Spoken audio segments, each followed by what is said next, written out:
sa... Yeah! Dito sa Bagong Buhay, dito naglalaro mga dating kriminal pero ngayon ay nagbabagong buhay na para matapos na ang kanilang pinagdudusahan na mga krimen. At kagaya po ng naikwento natin kanina, sa round 1, ang mga players po natin ay mga dating hold-upper.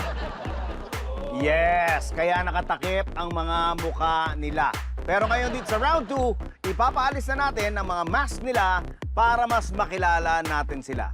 Mga players, pwede nyo nang tanggalin ang maskara ninyo.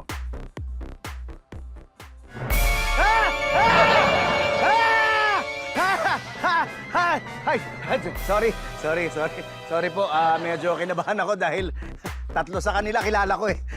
Na-hold up na ako ng tatlong yan eh. Pero okay lang, naalala ko na nandito nga pala sila dahil sila ay gustong Yes! Kaya simulan na natin ang round 2!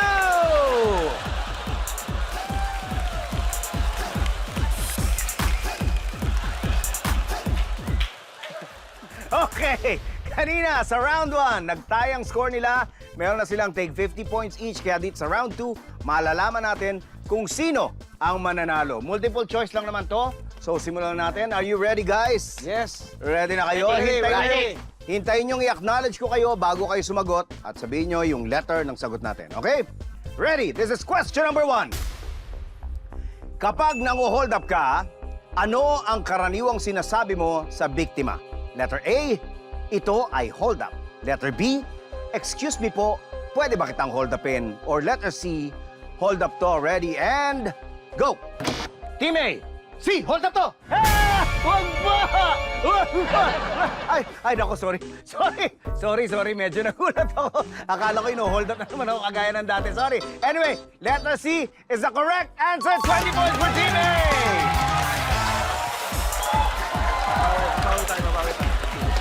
Okay, Team B, bawi tayo. Eto na ang next question. Kapag nang-hold up ka, ano ang inuutos mo sa biktima na itaas? Letter A, taas ang buhok. Letter B, taas ang kamay. Or letter C, taas ang sweldo. Go! Yes, Team B. B! Taas ang kamay! Wag ba! Wag ba! Hindi ba karahay? Ay, sorry. Sorry talaga. Medyo ninervous talaga ako sa hold-upper experience ko. Last week, alam niyo, contestant namin dito, snatcher, hindi naman ako ganito. Pero ngayon talaga, takot lang siguro talaga ako sa hold-upper. Anyway, letter B is correct! Oh! 20 points each! So far, meron ng tig 70 points ang bawat team. Dito na natin malalaman kung sino talaga ang mananalo.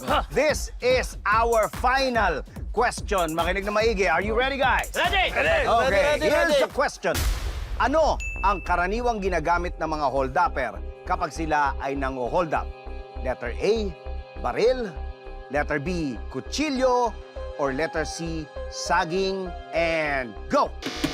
Yes, Team B. Yoy! A, baril! A, baril. baril. Is correct! Congratulations, Team B!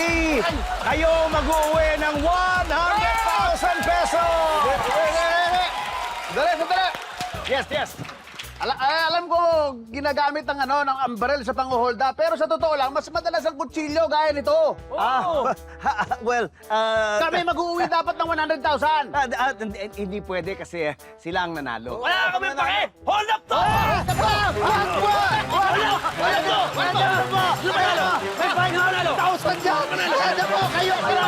Kayo sa inyo na lang! Ikaw sa inyo na!